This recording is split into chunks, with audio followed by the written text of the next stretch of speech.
There you go. Hi, everybody. How are you? Hi. Good. This is Belle with Pop Culture Uncovered, and I am here with Leslie Gray Streeter. And we are going to talk about her book, Family and Other Calamities. Make sure it's up here, which are available. We apparently have the last few copies here at Snug Books, and we are at Snug Books Baltimore. We're live. So we're just going to jump into it. And then we're going to ask questions of you guys. You guys can ask us questions. We'll go from there. So first, tell us a little bit about yourself, ma'am. Oh, wow. For those who don't know you. My name is Leslie Gray Streeter. I am a Baltimore native. I grew up in Northwood, near Morgan State. I actually went to eighth grade right around the corner at what was then Hamilton Middle School. Okay. Which is a very long story, but went to Baltimore City College High School. City forever. Got my ring. Poly girl. I'm a University of Maryland journalism school graduate. Have worked at papers basically up and down the East Coast, Miami, York, Pennsylvania, West Palm Beach, and now the Banner. Okay. So it's going back and forth up 95 basically. But I am like I said, I'm a journalist, I'm a columnist for the Baltimore Banner. I have a 12-year-old son whose name is Brooks Robinson. Streeter Service, because my late husband is very, baseball. That was him. I am the owner of not really owner. No one really owns cats. Of a cat named Mama Cass. That's how she's 20 pounds. Been trying to get that down. She came that way.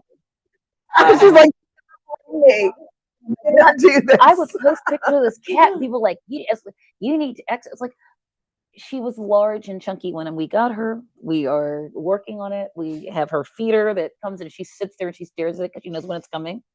And if it doesn't come fast enough, she swipes at the sensor. Like, faster now. Do it now. Yes. Do it now. So I'm an identical twin. My sister lives in Annapolis. My mother was my co-parent after my husband died, but she got married 3 years ago. Yes. Belated congratulations, Mama. Yes, sweet high school / college sweetheart. And they live in Ellicott City. Nice. And I am writing a third book that is due in December. Fingers crossed that's going to happen. It will happen if my agent's watching. It's going to happen. Yeah, and I'm a very slow runner / walker. You did the Baltimore Marathon, though. Yeah, I did. We did the 10K. My sister and I walked it. I ran it last year and I had some injuries and stuff, so I walked it with her. But it was really fun. Yeah. There's so much about me. I'm a Law and Order enthusiast. I used to be vegan. Now I'm like probably 80% plant-based. But every once in a while, a crab cake sneaks into my life. As it should. As it should. So yeah, that's me. Nice. Okay, we're being blended by the popo. I think or the 5-ho. Mm-hmm. The 5-ho. So the book is very good. Have you all had a chance to read it? Great. Thank you. Before we get into the book, can you tell us a little bit about your writing process? Writing process is right, basically. I was talking to Belle's mom earlier about when I wake up, and I was like, you kind of fit it in when you can fit in it, because I write 2 columns a week at least. I had 3 this week. So I'm always writing. So my brain sometimes is like, you need to take a break. And it's I'll be now writing my second novel. So first book was a memoir. So it felt more familiar because I'm a columnist. So I write first person, which is a very, very long column with chapters and things. So my process is mostly, I know that I'm supposed to outline. I'm going to name drop one of my writing mentors is James Patterson, who said, you have to outline because nobody cares about everything that's in your head. And I was like, yeah, he's right. That is a really good way of putting it. Yes. And so it just makes sense that way. So with fiction, it's different because I have an idea of where it's going. But sometimes it tells you the stories the characters tell you, as you write Mm-hmm. where they want this to go. Mm-hmm. And I have ideas about things. I basically, a lot of it is schedule, and because I'm in my 50s and, postmenopausal, you just fall asleep sometimes, I do that now. Yes. I don't need I'm like, I don't even Welcome to it. need that. I just fall asleep. Welcome to I usually write to television Mm-hmm. because having a conversation in your head, nothing that I have to pay attention to. So it's Mm-hmm. usually like Law and Order or 911. It's not good to watch like Property Brothers or something where you have to actually look and see. I tried Yeah. to use House Hunters. I'm like, I can't see the house when I'm doing this. Yeah. So Things that you've watched before so they can be background noise and kind of help you with the process. absolutely, Yeah. I like having words in my head. Okay. Okay. Let us talk about our characters. Yes, let's do it. So, B, you had said something that was really insightful. Do you want to talk about that? About how, when we were talking about questions that we wanted to ask you, and the way you write characters, and B had made really, really insightful thing about how you write the characters. So, I'm gonna throw it to you. Yeah, it felt like I knew all of these people. I love it. Mm-hmm. And you have such a beautiful economy of language that the characters, you didn't tell us who the characters were, the characters showed us who they were. Mm-hmm. And I was just curious, like, how do you build characters that are, like, how based on real people are they? How amalgamate are they? Like, how do you build such real people? It's interesting because in this one, Dawn obviously has a lot of parallels to me, Mm-hmm. but she is not me. My mother read it and she goes, "This isn't us." I said, "No, it's not us. It's not." But there are like the house I wrote about is the house I grew up in. Okay. Their house in Northwood on Stonewood Road. And I just drove by Stonewood on the way here. I was like, Hey, "Hi, house." But Are they still there? no, they sold that house in the 90s. They moved to Cincinnati, then Miami, then Charleston. No, then Little Rock, then Charleston, and then back to Little Rock. Okay. So it was a lot happening. And my dad, who's no longer with us, worked for a company called Laidlaw, which is now First Student, which does school buses. Okay. So they would get school bus contracts around and then we were Country. long gone by then. So that's what happened with that. But like it was interesting seeing like Dawn's basic story, which is, she's Black and she's a widow and she, married a Jewish guy and then he died. That's pretty much how that is. But, I never moved to California. I never ran off in the middle of the night. I never got a story stolen from me. I know people who have, there's, plagiarism-y things happening, but not to me. The rest of that was kind of made up. So I made up all of it. So it was fun to like have a basis of who she was and how she feels about journalism, how I feel about journalism. The story about Sam Donaldson, that is little me watching. You're him. a very intense child. Yes. That was Yes. I was like, that feels familiar. Yes, absolutely. The best of us are. But it was interesting, like trying to figure out, like, for instance, she has a sister and I have a sister, but Tanya is not my sister at all. But writing, the person I fight with the most is probably my sister, because you fight with your sisters and then Yes. 5 minutes later you're hugging Yes. and it's fine. So that kind of I know the dynamic of sisters who have just great, none of that happened to me. Miss Vivi is a kind of amalgamation of Mary Wilson and Diana Ross of the Supremes. Every character Jennifer Lewis ever played, and specifically Dominique Devereaux. Yes. And yes. For you youngins out there, Dominique Devereaux was the thing. Yeah. You old school dynasty. Oh, Yes, yes. And she was played by the incomparable Diane Carroll.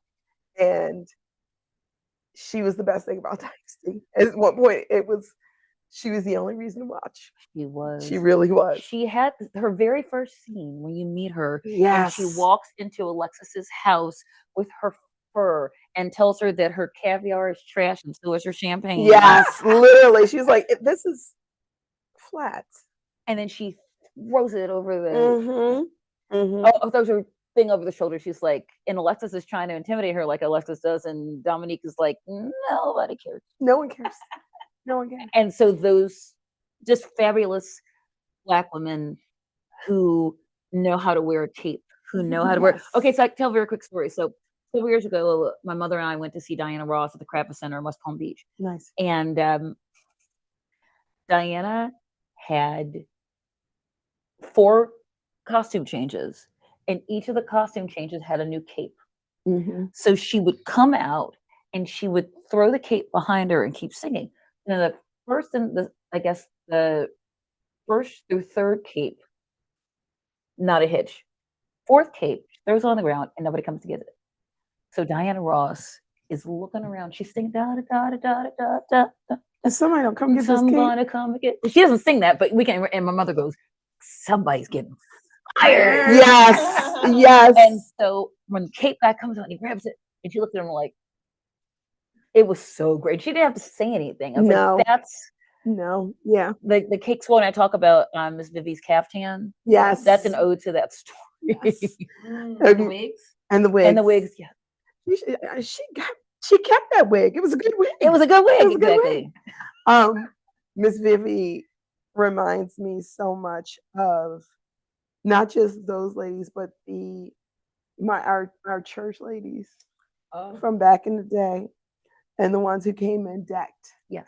As soon as you came in, you knew they were there at church because they came in and you smelled the waft of Smell the very like Giorgio or smell. something. Yes, Giorgio Armani perfume. Yes. Before they got And to don't you, forget the the smell got to you, and that's what it reminded me of. I wanted to go around before we move on to the next thing. And come on in. Welcome. You're on this side of the camera. You're fine. Before we move on to the next thing, I wanted to ask the audience, what is your favorite character from the book? Oh, I guess Miss Phoebe. I really was surprised at how much I had connections with lots of your characters. Oh, thank And I you. think that's obviously a credit to how really well that they were written. But yes, Miss Phoebe was just, I loved every second she was on the page. Yes, and just, Thank you. Isn't she? Yes, is she? I said that when I saw her. I was like, Get in here so you can see you on the camera. talk about cakes. Yes, she has her cape on. Yes. Yes. What about you, sir? One, I didn't get a lot of those references. You Mhm. know, I guess Voodoo for me was just really flamboyant. I've seen people like that, and I didn't know a lot of the references. And stuff like that. I did like Dawn was like, I love Dawn. thank you. And She's crazy. I love her. Eddie a lot. Yeah. Really good. Yeah. And didn't like the other guy. Oh, Did anyone like Joe? no. What's so Not funny? right from the start, I didn't trust him. No. When I You're not. first wrote it, this is when you do pop culture references like I do, you have to trust that the people, either people will get it or they'll look it up, right? So I referred to him at one point as the vampire Levert. Yes. And I the love that. That was so okay. That was the one of the developmental- blackest things that you could put in there. and so the group Levert. And one of my editors said, "Did you mean Lestat?" No. And I said, "No." And I said, "Trust me, Yep. people will get it. Yep. And if they don't, they'll just They'll look it up." But I wasn't gonna lose. I fought for that, Yeah. because everyone doesn't get every reference, And that's okay. and it's okay because I don't get every reference. Like my husband and I used to watch, they had these series of like the Spanish Princess and Yes. like I read all of those books. Yes. Philippa Gregory, yes, The Spanish Princess, The White Queen. exactly. I read all of those books, and they're now series on. I want to say. Yes. And so Yes. we didn't know who any of these people were. So we would watch it. We call it our stories. And we would sit there and look up and they would say, and of course, Friar Harold, who is it? And Duke, whatever, look that up. Because if you're into it enough, You'll look it you up. will look it up. Yeah. And it made sense because also we don't learn British history We here. don't learn our history. We'll every learn- day. we'll Another learn question. history. So Yeah. I'm like, we could go on about that all day. How are you, sweetie? So I really enjoy interesting knowing that you are a twin because while I was reading, I texted my sister and I said, "You can really tell that this author is not an only child." She gets the sibling relationship. So So knowing funny. that you're also even a twin, that really makes sense. How much this dialogue just feels very real. Yes. Yes. That's funny because I am one of four, but we have a huge age gap. I was telling you about that earlier. My sister is 10 years older than me. My brother's 5 years older than me. My little sister's 13 years younger than me. So there's this huge age gap. So we didn't really have that. We didn't have that dynamic because, I was their baby. Like it wasn't the same thing. And I'm like, oh man, I feel like I may have missed out, but also maybe I didn't. Good Lord. Like, it's an interesting relation. And as a twin, it's like, and people ask, do you have any other siblings besides? Exactly. So people would say, what's it like to be a twin? I was like, I don't know. I've because always been a twin. And I don't have any other sibling relationship to compare it to. So do people try to make you psychic too? Yes, but also we both had favorite work last night. So Oh, it's wow. possible You could be. that- That's crazy. That is crazy. And I'm dressed as Liv from The Haunting of Hill House. And there's a whole episode called The Twin Thing. If you haven't watched the show, watch it. It's phenomenal. It will, as we were saying earlier, next line again will make you cry and also scare the bejesus out of you. And there's a whole episode about, because there's twins in the show and they have the shared dream thing. And I'm like, ooh, no, I got enough going on up here. No, thank you. What about you? Who's your favorite character? I happened to walk down the street with my kids from the Halloween Yes. event. Yeah. So Okay. I'm excited to be here tonight. Welcome. Thank you for Thank coming you for back. coming out. What about you, Mama Sita? Well, one of the things you're saying, So we can see you. that you made certain that you got that character and the name that you wanted in there. And I think that's one of the things I found most interesting about the book. Reading it and it's like, okay, let me look this up. I think that's important that when you're reading something, you this is another something I didn't know. Let me look that up. It expands you, and your book did that. Yeah. Thank you. Yeah. And to me, also, I felt it important as a Black author writing about Black characters to keep as Yes. many of the references that were specific to my experience Yes. as a Black Gen Xer in the book, because people don't write for us as much, and I was like, I wanted, once again, everybody to get it and to like it and to relate to it. But it felt special to write about 50-year-old women Yeah. of any race, and particularly those who were Black, because who were like not the boss or the Just existing. just existing as the friend or the sidekick or whatever. It felt to center this character and these characters felt very important to me, and I didn't want to dumb down the language. references, Yeah. so people would be, so it would be more. Was like, if they read the book, they'll figure it out. That's that was one of the things that I noticed as well. I'm gonna that for me personally, so like we're not a monolith as No. people, and we have different life experiences, but there are certain things that are universal to the Black experience, and that was very clear in the book. And I thought that you did a really good job, because I keep thinking about how when my father's 70th birthday, which was in England, but frankly, Beverly and Maze came on, and it doesn't matter that all of these people are from Nigeria and West Indies and Barbados and everything else, because that's where my family's from. We're all from all over. And Frankie, Beverly, and Maze came on, and we immediately, as a group, started dancing, and that was it. So I thought that you did really good point of that, and you're thinking about not dumbing it down. I think that that's important. And as you said, if it's good, no one's going to care. I love Norse mythology and Greek mythology. Yep. It's not written for me, Yep. but I love it because the stories are universal And you respect it enough to to look at learn. it, to learn it. And that's what I want.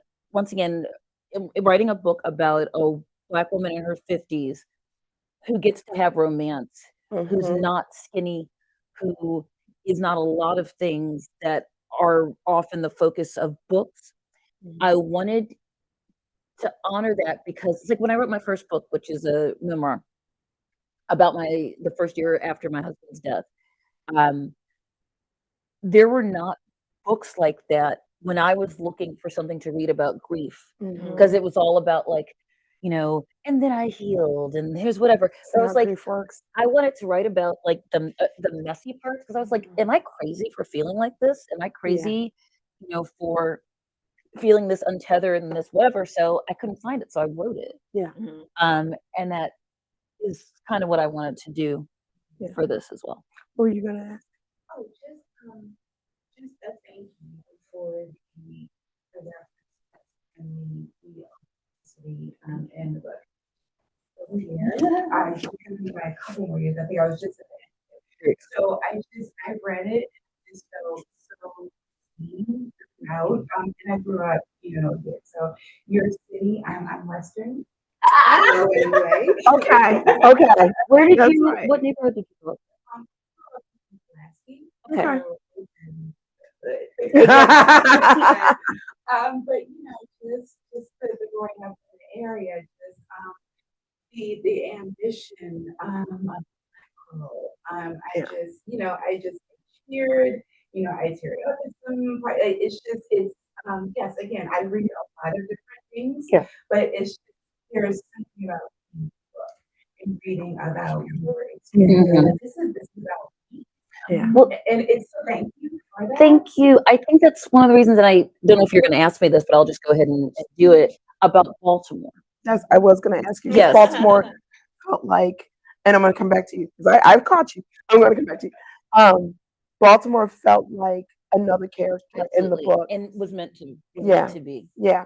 And okay, so we all know that when you tell people from out of town, You're from we're from Baltimore. Baltimore, and they say, "What is it like the Wire, Wire?" I Yeah. swear to And God. so I wanted to write and which is authentic Yeah. to that specific Baltimore, right? But it is not. My Baltimore wasn't The Wire. It wasn't John Waters' Baltimore. No. It wasn't Barry Levinson's Baltimore. It was my Baltimore. Yep. And as far as I know, no one's written about Northwood. Yeah. And the characters in my next book, it's mostly in New Orleans, but they make a reference to being from Northwood. So 'cause I was like, I'm gonna keep doing it till this happens. I'm gonna make it Nice. happen, make it happen. But I wanted to write about, not just because I'm so sick of people telling me that they know everything about my city because they've been to the harbor a couple times or they went to a game. Again. Yes. And they watched The Wire. Yes. I've literally had people who have never been here Yes. tell Tell me me, about Baltimore. when I moved, I had a friend in Florida who was so concerned. Because we lived in Florida for 18 years and came back in 2020. I'd He be was more like, concerned with Florida. lived in Florida, and then he was like, I can't believe you're going back to the dangerous place. I go, yeah, because you're from Newark, and no one ever gets shot. New Jersey? New Jersey. Okay, I lived in New York, and he should not talk. I'm just saying. I was like, but once again, I've been in Newark, so I know. But he'd never been here. It's just this idea. I was like, if I can change the perception Mhm. of one person who goes, "What's that Baltimore about?" Then I've done my job. Yeah. What were you going to ask, Arlen? Well, I just wanted to say, you were talking about characters. Thank you. I loved her. Not being a black person, I had some experience with my parents from the South. So Yeah. there's some things there that didn't come through all the way through it. If it comes to the locale, Don ran with the ice cream 12 years in Okay. I worked at the Dispatch Sunday News from 94 to 2002. That was my first daily. Nice. So yeah, so when I write about the newsroom there, it is exactly the York Dispatch newsroom. It's exactly the York Dispatch newsroom, and I had friends of mine read it, they were like, "Oh my gosh." The thing where there's a piece of hair stuck in the thing, that was a drunk guy I used to work with years ago who had fallen down the steps and smacked his head, and that was the Oh thing. my So, yeah, that's real. And the way that the couch smelled in the basement, all of that is real. That's so upsetting.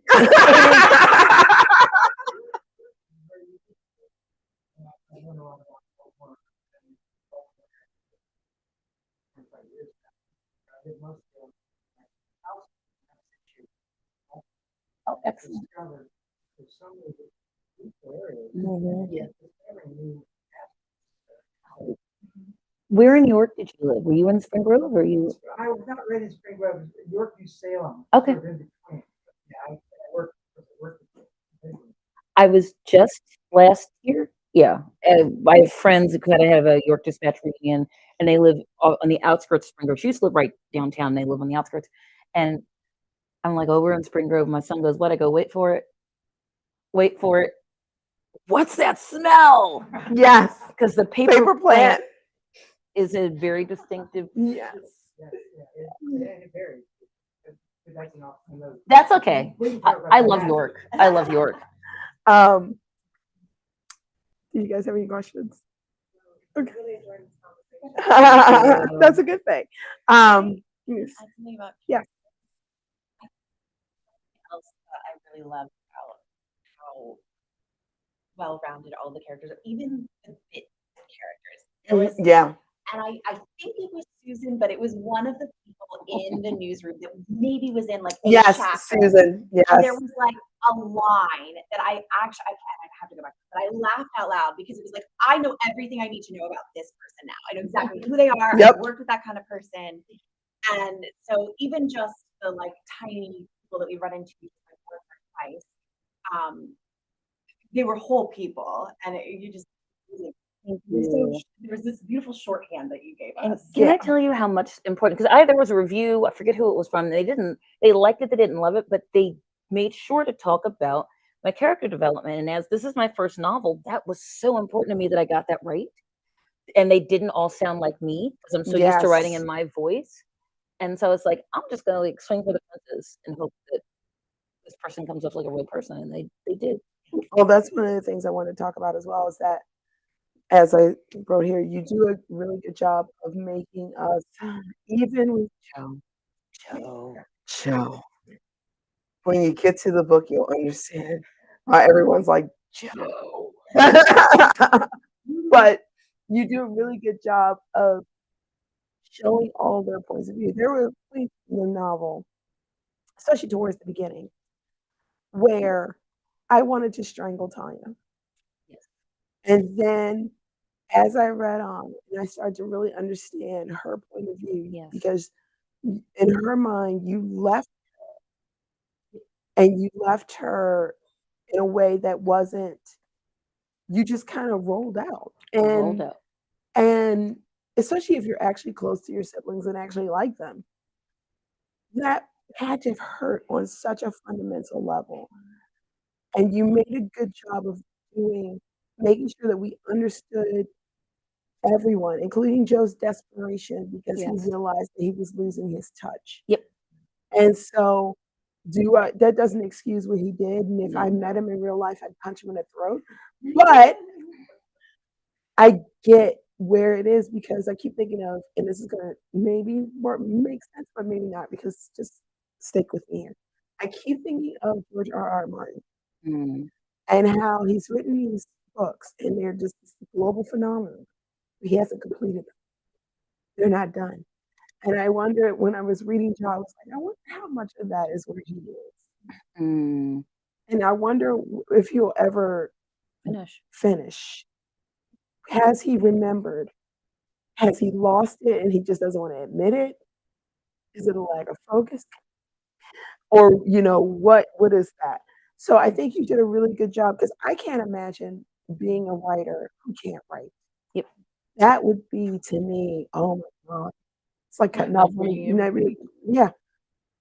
I would think it's so fundamentally a part of who that person is. Absolutely. that I think that to lose that ability would be terrifying. So you do a really good job of humanizing him because Joe could just be a card carrying villain, and he's not. An editor very early in the process said there has to be a strong why. Yes, And that's so a real. Oh, I love that. I went back and wrote in because they're always trying to get you to whittle, and I was like, I'm going to add some things. So like, go for it. So I added the part where they're in the internship, and she happens to be the that answers the phone um, when the guy is looking for his dog. Yes. Well, the guy dies, and the dog is there, and the Yes. dog keeps coming back, and that haunts Joe because he felt like he could have used that to his advantage. I mean, and Yeah. also, but then you think, okay, so you got hired, and she that's because he, made sure she didn't get hired. And Yes. so, Ooh, that burned me up when I realized that he did something to mess that up. Oh, I was yes, so mad. and so, and this is also, I think, I've been in newsrooms where when I went to the York Dispatch in 1994, I was the only Black reporter. They had them in the past. I just happened to be the only one at the time, and there were two other Black women in the newsroom who were news clerks, and someone walked up to me, been there 2 weeks, goes, "Are you the new news clerk?" I said, "No, but I know you all got an email that a new reporter was starting. Where did you think she was?" Nice. So, when you are the only also, particularly Yes. in that particular time, was such a weird time for journalism and for women, because I had some female, supervisors who were very competitive Mhm. because it was like, Highlander, there can be only one. Yes. And there was that kind of like even when they wanted to be, sometimes there was a competition, Yes. and so I felt like Joe being, like, the wunderkind and The being only the black only guy. black guy Yeah. that you would be like, "No, no," "Just me." Just me. He could see that she did have, that Don did have talent. And at the same time, I mean, when I was reading Joe, he was like, he was the wonder kid. And I Mhm. wonder, uh, was it that way as he was coming up in high school and in college? I meant it to be like she knew who he was, like, from journalism school, Mhm. and that I meant him to be a person that had always been the star In the star. That's Mhm. what I That's what I thought. thought. and did not know how to function as not the star. So when he felt that he was slipping, he had to, and he wasn't impressing people as much as he thought he was. He was like, "Well, I'll just take it," Yeah. and Instead of realizing that that might be a learning experience that would actually Benefit him. make him better if he had helped her, because you're sowing the seeds that will come back to you. people are scuzzy sometimes. Yeah. It's interesting when you said a Highlander thing, because we noticed this, and B and I had a conversation about this a while ago in film and television. And if there was a time, especially in the 90s, where there Mm. could only be one girl, Yes. it was that girl on film and television. And especially if you were a woman of color, there could only be one. So, if Sanaya Lathan was up, then that meant that, Nia Long was down. Yep. And it doesn't have to One be, at a even time. though those women support, but the thing that's beautiful to me, and that where Joe screwed up and these women in real life did not, is when you look back at their friendship, these women are all still friends They're all to still this friends. day. They came up at the same time in the industry. They're all still friends to this day, Supported and each they other. supported each other when people behind the scenes, when the executives were telling them, you gotta be fighting, you gotta be fighting. They were like, no, we're not doing that. We're not doing it. If I can't take this part, I'm my homegirl to audition. And that's why I truly think all of them have longevity now, because they supported each other. And Joe, I thought it was very telling that his writing fell off enormously post the water story. Mhm, I mhm, thought it was a very telling thing. That his writing, you made a point of saying, yeah, he was still putting stuff out, but it wasn't as good mhm, mhm. because he handicapped himself by not doing the work. Well, and also I think that, well, my mother says God don't like ugly. And I, Yes. you know, and I kind of think that in my mind, it was gonna get him eventually, right? Yep. It was gonna get him. So this pivot to the movie was like, well, I'll just do this other thing, and to make sure that he made it so even if she came forward, no one would ever believe her. I have to say that I felt, I mean, Belle said she would give me a quote. When I read those names, Yes. Chip and Dale. and Dale, what? You know, I just once again, I sometimes when you're writing and you make yourself laugh, like that's Yes. so funny. Yes. Because I did. It's interesting. Do you know who Milton Kent is?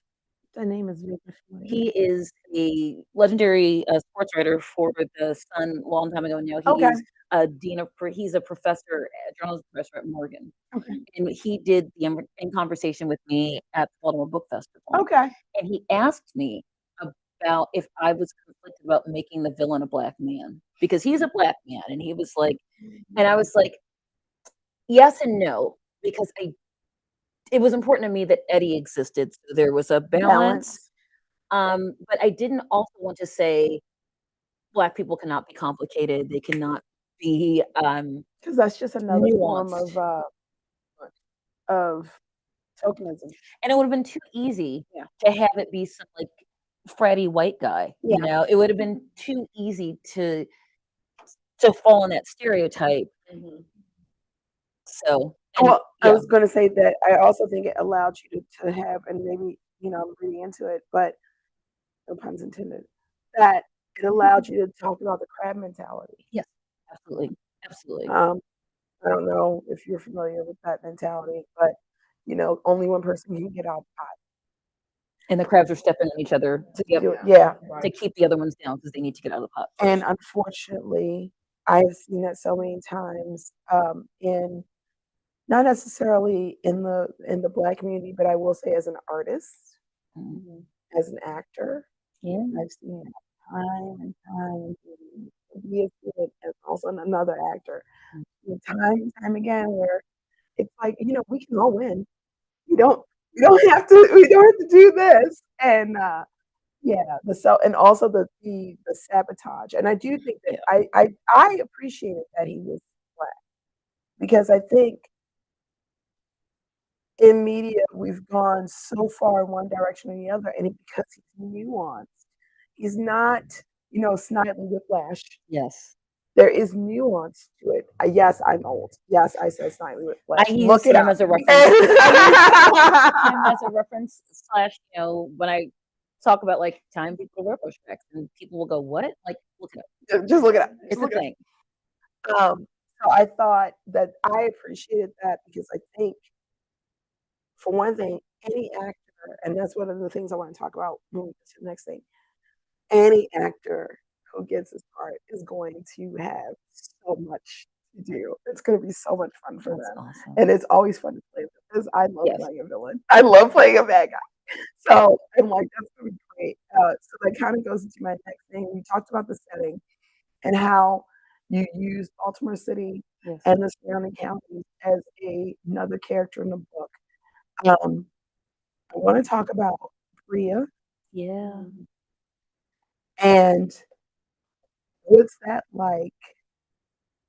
Basically seeing the baby version of Dawn. I'm sure you've met your baby version. Literally, there was a baby version of me who I work with, whose name is Bria. That's so cute. And it didn't. This Bria came first. Okay. Before I met her, and I was like, "Your name is what?"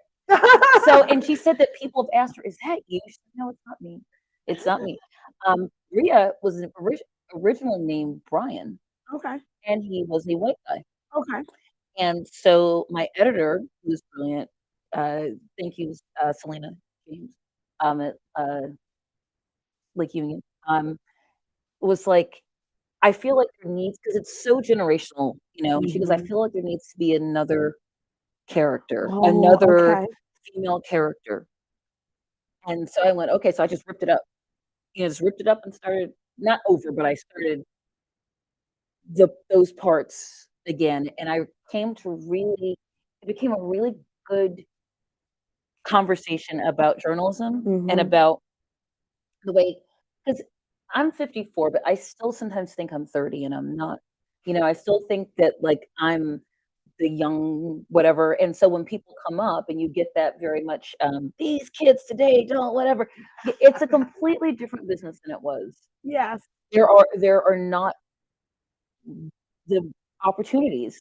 So that there were when I was growing up or when Dawn was growing up, there were papers everywhere and you could go anywhere and do anything. It doesn't exist anymore. So for Bria to say, listen, I just did my own thing, Yeah. because and that generation is so much more entrepreneurial, Yes. like to start.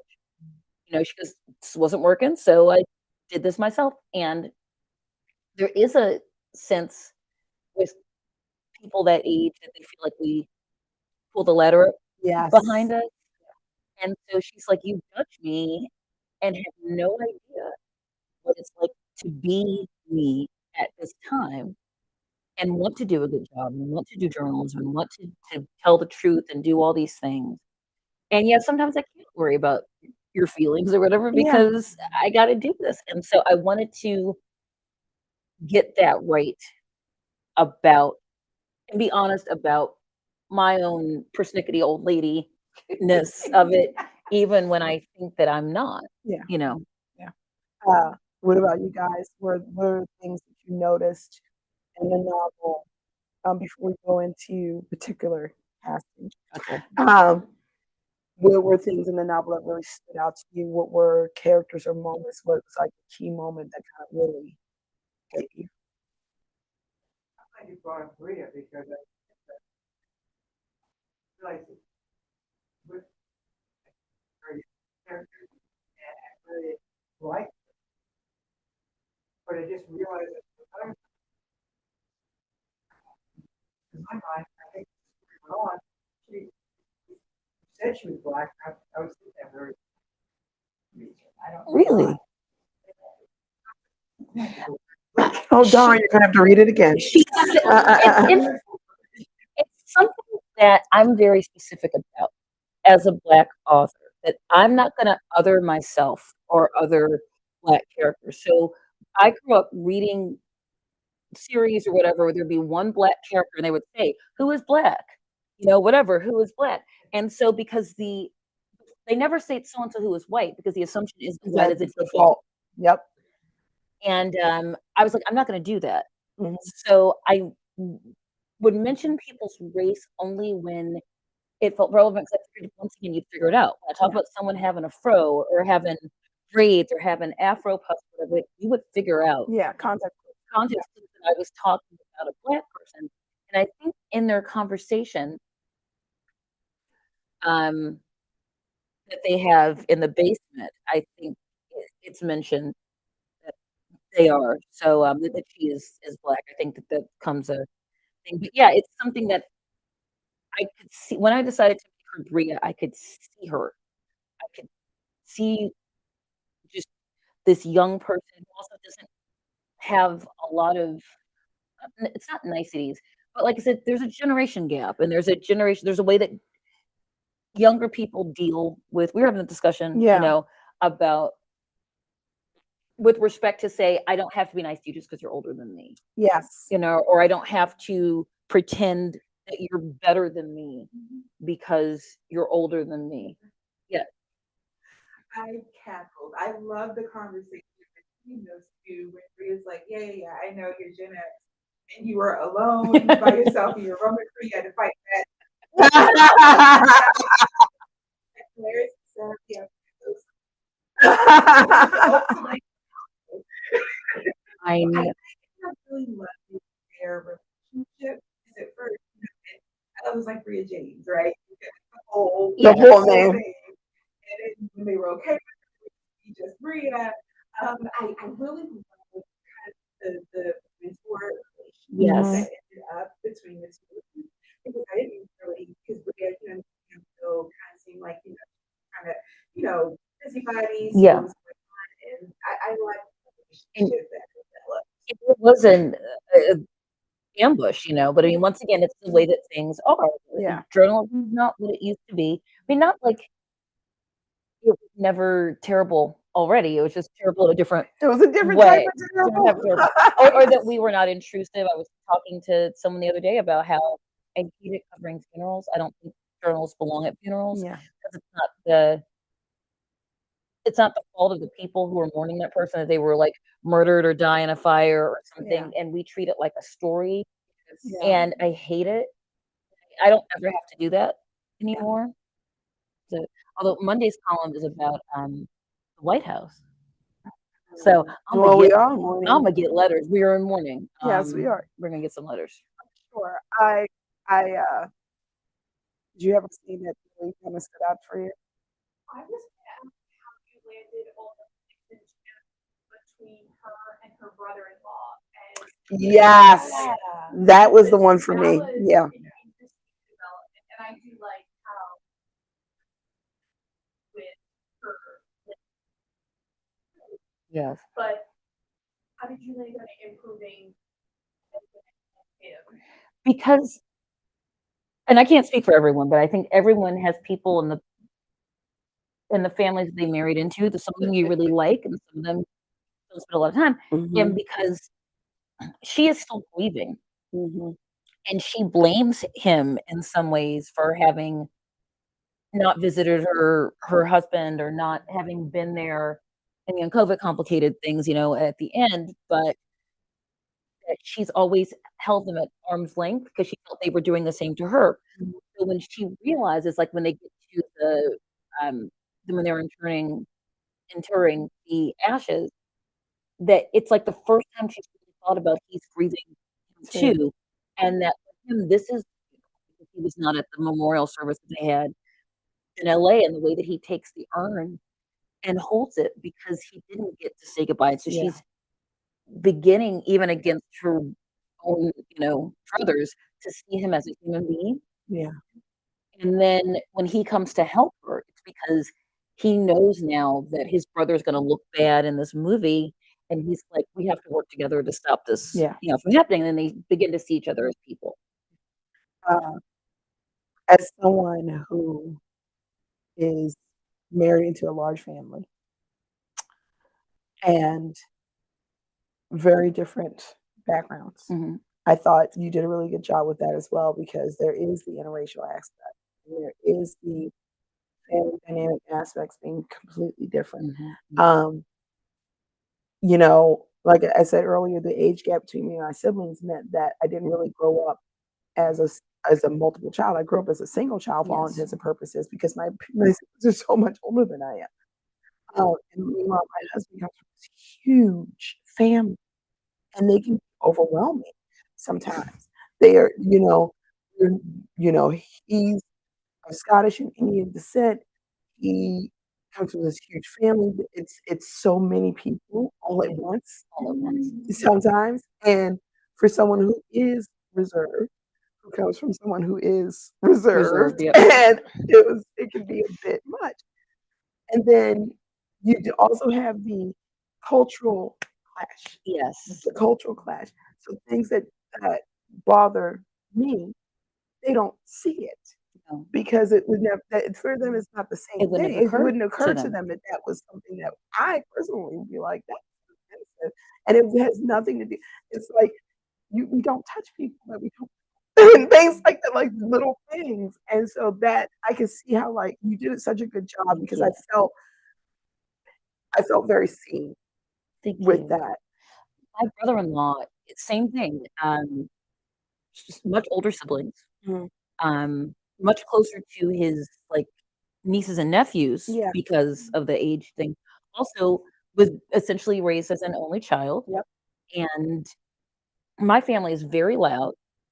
And even though it's just my sister and I have aunts and cousins and whatever. Can I name drop my cousin?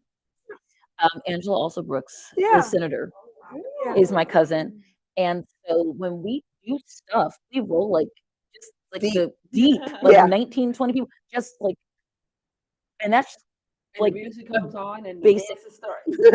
yeah, there's a lot of us. Like we had a family Zoom the other day, and there were like 18 people on the Zoom, you know, As we I were, flinch at the thought.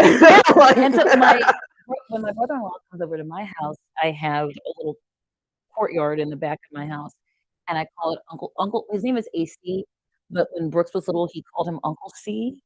So it's Uncle C's grotto. That Mhm. sometimes he just needs to get in the Yep, backyard. I hand same. him a beer when he walks in the house.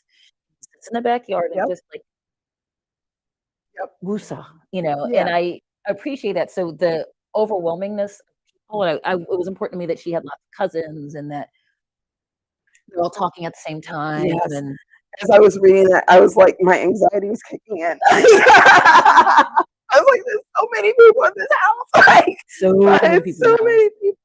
And I'm so used to being like one or two people at a time at any given time. And it was like reading it felt so real. It was so visceral that I was just like, no. And And it's a small house. It's relatively small. As my house, your house always seems bigger to you when when you're you're a growing kid, up in it. yeah. You go, okay, so I knew how big that living room was, the living room that goes to the dining room. Mhm. A lot of people to have in a house. And I was like, okay. Mhm. Mhm. And like that, it felt so real. Like I said, it absolutely triggered me a little bit. That's so funny. And I was just like, but it's real. It's real because that is, I've been, whenever there was a family function and we would go to my in-laws' house and there's like 40 people and I was just like, I find a yard. Yeah. Somewhere not here. So yeah, I'm an extrovert. I know that's shocking. But even I sometimes you need that moment. you need a break. But Yeah. I'm used to lots of people. So my sister had to remember, okay, everyone's not used to rolling 15, 18 deep. And to say, well, it's part of marriage too, Mhm. to be like, hey, can we have a bunch of people over? Like Scott, my husband, loved like big groups of people. He just thought my family was fun and funny, and they loved him too. And it was very much like we got each other in that way. That's beautiful. Uh, where do you see the future of the book? Do you see it becoming a TV Well, series I'm gonna or be very honest with you. We have failed options. They well, you should. well, we tried. We tried. Like I have a film agent that went out. The option little it never got made, but I made some money on the option for a Mhm. while, and I'm hoping at some point that because they basically said that, and they always tell you stuff that it's like there would be a lot of people, there's a lot of characters, and that it's not so far a big enough hit to make making it a movie or a television show inevitable. So Which is fascinating to me because me and her literally saying the other day, was it this past week? Like Thursday? I feel like it was. Whatever. We talk about it. That it's a very cinematic book. and I wrote it Yeah. that way. So, by the way, if you're watching and you would like to, and you have a production studio and you would like to option this book, you should do that. Call me, and I'll put you in touch with my agents. Yeah. So, Do you think that if you were able to option it, what would you prefer, a film or TV series? I think film for this one. I see it like as a Netflix thing. I see it that way. Yeah, I think so. The other one would have been a TV show, which was really neat. Like I said, it was a great script. Like it did not sell, but Yeah. wah, Yet. wah. Yeah, it did not sell yet. So It's not over till it's over. we'll see. You'd be So surprised. this, I'm just hoping to keep able to get a big enough hit that then people go back to Mhm. the other ones and say, "Oh, we like this. Yeah. What else does she have?" So Right. also, I'll be very honest with you. I don't think they're buying a lot of black stuff right now. So Yeah. I believe that is part of why this has not sold to anyone. Because in 2020, we had lots of people interested. It also was 2020 where they wanted to, do that. And right now, they're canceling a lot of the black shows and whatever. And I feel like this is not perhaps the market currently, but I'm really holding out for it. I'm really holding out that somebody will find their way I think that that is a mistake, but we will see what happens. Going backwards, I'm very curious. Intrinsic narrative, Mhm. and when you are right, you have this soul. I asked that question. It sound like She had, and once they said, "Can you make this character female?" I went, "Yeah, I got it." Okay, so here's the story. This Dawn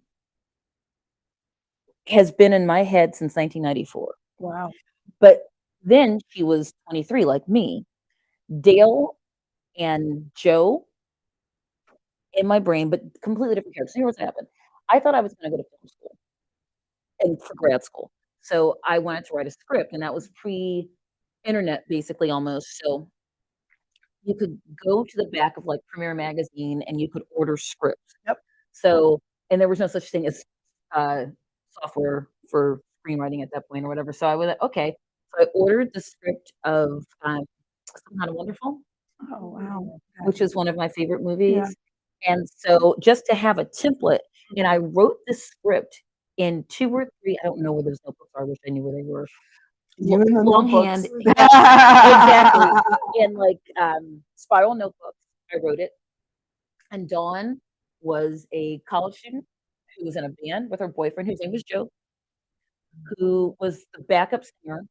And he was the smart one. He was the one, the charming one, but she was really good too. And she was learning to play guitar. And she's like, "Can I play? No. Can I? Here's your tambourine, girl." So she meets this guy named Dale, who is a talent agent. He's a very fledgling young talent manager, and they start to flirt.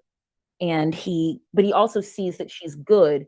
And so, of course, because it's a movie, there's an opportunity she has to go to New York to do this audition for this big show that's, of course, the same night as a thing that the Show. band has. And to me, it was about, at that time, it was about the nature of being a young woman who's thought of as nice because nice to people is the same thing as letting them have their way all the time. Doormat.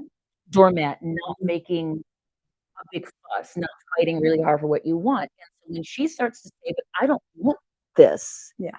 and it's you're letting everybody down, but it's like you never worry about letting me down. media. So that's what that was, and I didn't do anything with it. So when I was looking for an idea for a story, I thought, I wonder where Dawn. Nice. And then so I killed Dale, knowing Dale had been in my brain for 30 years. And so no one else knew them, but he was real to me. And I rewrote it. At first, it was about music because it was that she had decided to leave the band and she marries this guy, Dale, and it was originally about a band.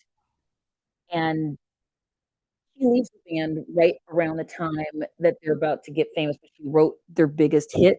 So they couldn't quite cut her out completely, but they decided to get back together without her. Ooh. So when I switched to journals, I'm like, what could be like the big galvanizing thing? So that's what it was. So, but when I first pitched this editor who eventually bought it, she said, "I love this, but it's the understood Daisy Jones and the Six Yes. out, Yeah. and it felt too familiar about like old bands, reunions, that kind of thing. Like, what else can you do with it?" And it took a year and really completely changed the setting of it. So I like that your characters were living in your head for 30 years. They And you just were. got them out. Finally figured out how to get friends because again. I've talked to a lot of writers who said that. I just spoke with Dennis Cowan, who I don't know if you guys know what that is. He's the creator of Static Shock and Milestone Comics, which is one of the first, if not the first, Black-owned comic book company. And he was one of the founders of that comic book company. And his characters, he's like, they've all been there. They've all been hanging out in here for years and years and years. They've been there since I was a little kid. And I just couldn't, I didn't know. He said, we had a really good conversation. He said he didn't know he could do that. Speaking of Philip McGregory, there she is right there. That's so funny. I just noticed That's that. funny. My final question is, and this is really a big question, which was the messaging. So, go ahead. Oh yes, and I'm gonna look at the how I worded How did I it. Was word it? succinct and what I meant to ask. So I want to make sure you get it right. This is so much fun. Uh, Thank you all. Yes, thank you guys for coming. Okay. What is the most important message or the one thing that others say that you would like to leave the reader? Oh my gosh.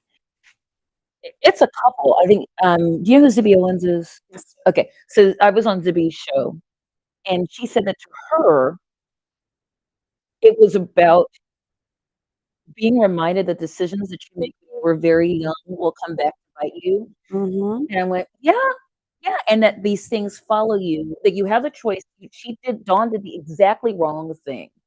She did the absolute indisputed wrong thing. And that you make this decision and that the way to not take responsibility for it was just to leave and to just decide that everyone else was wrong and she was right, she knew she was justified, whatever.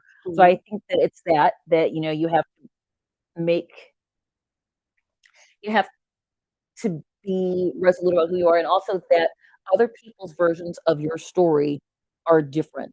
And because to her, she was the wrong one, and to Tanya, she was the wrong one. Joe, he didn't really care. So everybody had her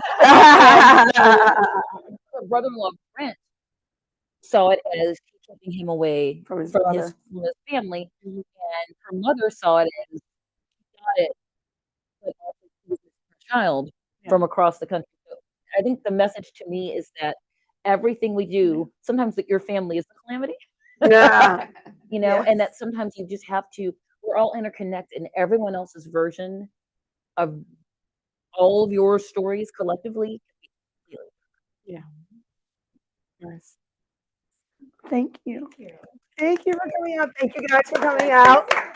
Thank you guys for sitting with us for this discussion.